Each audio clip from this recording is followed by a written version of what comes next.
안녕하세요. 빠른 스포츠 소식을 전하는 스포츠 종로 1번지입니다. 오늘 8일 오전 4시 23-24년 시즌 유럽 축구 연맹 챔피언스리그 4강 2차전을 프랑스 파리 파르크 데 프랭스에서 파리 생제르맹과 도르트문트의 축구 경기가 있었습니다. 결과를 보면 파리 생제르맹은 0대1로 도르트문트에게 패배하였습니다.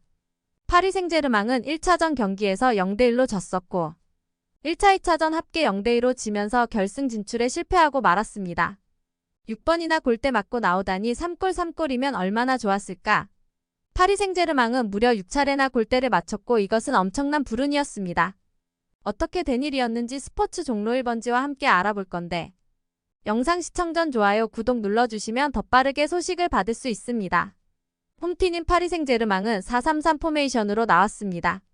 돈나룸마가 골대를 지켰고 멘데스, 베랄두, 마르키뉴스, 하키미, 비티냐, 자이르 에메리, 비티냐, 루이스 그리고 음바페, 하무스 덴벨레가 선발로 출전이 되었고 이강인 선수는 벤치에서 시작했습니다. 이날도 엘리케 감독은 여전히 이강인을 신뢰하지 못했습니다. 지난 2일 열린 챔피언스리그 원정 1차전에서도 경기 내내 이강인을 벤치에만 앉혀놓더니 이날도 경기 후반전에 출전시켰습니다. 그리고 원정팀 도르트문트는 4-2-3-1 포메이션으로 맞섰습니다. 코베를 골키퍼로 세우고 마트센, 슐로터베크, 흠멜스, 리에르손찬, 자비처, 산초, 브란트, 아더, 에미, 필크루크를 선발로 내세웠습니다. 루이스는 벤치에서 대기하다가 후반 11분 아더 에미와 교체되었습니다. 경기는 시작되었고 파리 생제르맹은 선제골을 노리기 시작했습니다. 전반 12분 역습 찬스에서 공을 소유한 하무스는 오른발 슛을 날렸습니다. 하지만 정확도가 부족하여 골로 연결되지는 못했습니다. 이에 도르트문트도 분발하였습니다. 전반 18분 스로인으로 시작된 공격이 리에르손이 슈팅을 날렸지만 골대 밖으로 날아가고 말았습니다.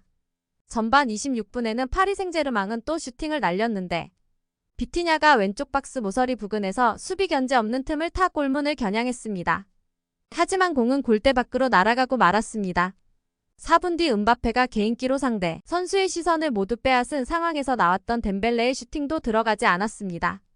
계속해서 파리 생제르맹은 공격을 시도했습니다.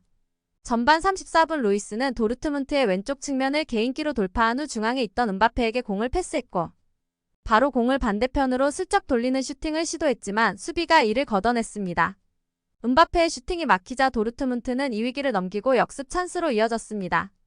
전반 35분 아데에미가 무려 중원에서 파리 생제르맹 박스 안쪽까지 빠르게 공을 몰고 들어갔습니다.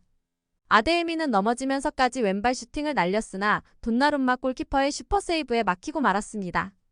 파리 생제르맹은 계속해서 도르트문트를 괴롭혔습니다.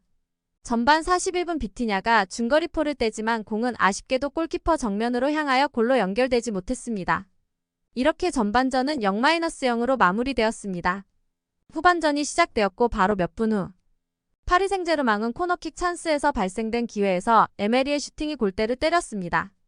왼쪽에서 길게 올라오는 공을 반대편에 받아낸 에메리는 오른쪽 골대 근접한 거리에서 오른발 슈팅을 시도했지만 골대를 맞고 밖으로 튕겨져 나왔습니다. 위기를 넘긴 도르트문트가 드디어 선제골을 만들어냈습니다. 파리 생제르맹의 패스미스로 인해서 코너킥을 얻어냈습니다. 후반 5분 날아오는 공에 홈메스가 정확히 헤더로 파리 생제르맹의 골망을 흔들었습니다. 이렇게 경기는 도르트문트는 1점을 얻어 1대0이 되었습니다. 파리 생제르맹은 다시 열심히 뛰었습니다. 후반 15분 하무스는 강력하게 중거리 슈팅을 날렸지만 골대를 맞추고 말았고 또 눈앞에서 골을 놓치게 되었습니다. 이렇게 경기는 진행되었고 드디어 엘리케 감독은 이강인을 경기장으로 내보냈습니다. 파리 생제르맹은 후반 30분 자이르 에메리를 빼고 이강인을 그라운드로 내보낸 것이었습니다. 후반 막판에 겨우 출전 기회를 얻어 약 14분 동안 최고의 컨디션으로 그라운드를 누빈 이강인의 움직임은 매우 좋았습니다. 후반 31분 도르트문트는 코너킥의 기회를 얻었는데 또다시 슛이 들어가고 말았습니다. 하지만 오프사이드 판정이 나와 추가 실점은 없었습니다. 파리 생제르맹은 끈질기게 도르트문트의 골문을 두드렸습니다. 후반 35분 이강인이 코너킥 키커로 나서 기회를 만들려고 했지만 아무도 받아주지 못하여 기회를 날리게 되었습니다. 후반 36분 이강인이 먼거리 프리킥 키커로 나서 킥을 올렸고 마르키뉴스가 헤더 슈팅으로 연결했지만 공은 아쉽게 골대 옆으로 날아가고 말았습니다. 후반 41분 파리 생제르맹의 공격 중 음바페가 인사이드 슈팅을 날렸지만 골대를 맞추고 말았습니다. 3분 뒤 비티냐의 슈팅도 골대를 강타했습니다. 파리 생제르맹은 챔피언스리그 1위차전 합계 6번째 골대 맞추는 기록을 만들어냈습니다. 이렇게 경기는 도르트문트의 1대0 승리로 마무리됐습니다. 엔리케 감독은 솔직히 우리가 이길 자격이 있었다고 생각한다라며 31개의 슛을 시도했고 4번이나 골대와 크로스바에 맞았다. 이 경기 동안 6번이나 골대와 크로스바에 막혔고 골을 넣을 수 없었다. 6번의 골대를 때리는 것이 아니라 3골이었다면 얼마나 좋았을까라며 아쉬워했다. 축구는 때때로 매우 불공평하다. 그러면서도 상대팀에 대한 예우를 다했습니다. 도르트문트에게 축하한다는 메시지를 전하고 싶다. 그들은 최고의 팀이다. 결승에서 승리하기를 바란다라고 언급했습니다. 이어 정말 슬프다.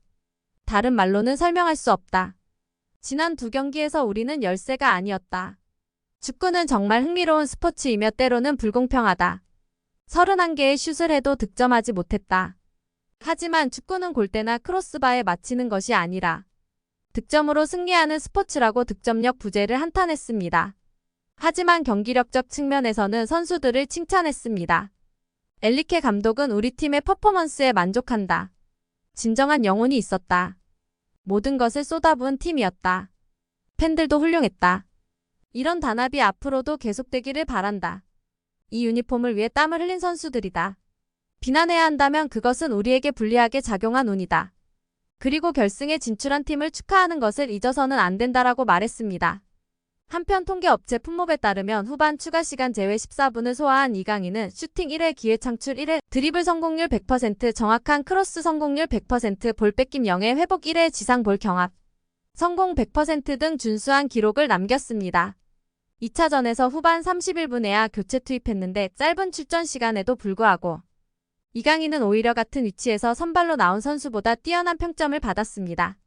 이강인이 만약 선발로 나왔다면 훨씬 더 좋은 경기력을 보여줄 수도 있었을 텐데 아쉬웠습니다. 경기 후 골대 불운과 함께 이강인을 아껴둔 데 대한 비판 여론이 있었습니다. 최근 컨디션이 좋고 날카로운 패스가 일품인 이강인을 선발로 투입했더라면 공격 정확도를 높일 수도 있었을 것이라는 아쉬움 섞인 의견이 적지 않았습니다. 4강 1차전 0대1 패배를 만회하기 위해서 경기 초반부터 더 공격적으로 나섰어야 했다는 지적이 많았습니다. 이강인을 미드필더로 기본적으로 넣고 전방 공격수들에게 더 좋은 기회를 열었으며 경기 양상이 달라졌을지도 모르는 것이었습니다. 한편 파리 생제르맹은 가장 큰 목표였던 챔피언스리그 우승이 실패함에 따라 시즌을 정리하는 분위기가 되었습니다. 하지만 도메스틱 더블을 노릴 기회가 있기 때문에 파리 생제르맹은 이미 우승을 확정지른 23-24년 프랑스 리그 1에서 남은 3경기를 치른 뒤 26일 새벽 릴에 자리한 스타드 피에르 모루아에서 예정된 쿠프 드 프랑스 결승전에서 올랭피크 리옹과 대결합니다. 엔리케 감독이 이강인 선수를 선발로 넣었더라면 어떤 결과가 있었을까요? 여러분의 의견을 댓글로 남겨주세요. 영상이 재미있으셨다면 좋아요, 구독 부탁합니다. 그럼 다음 영상에서 뵙겠습니다. 감사합니다.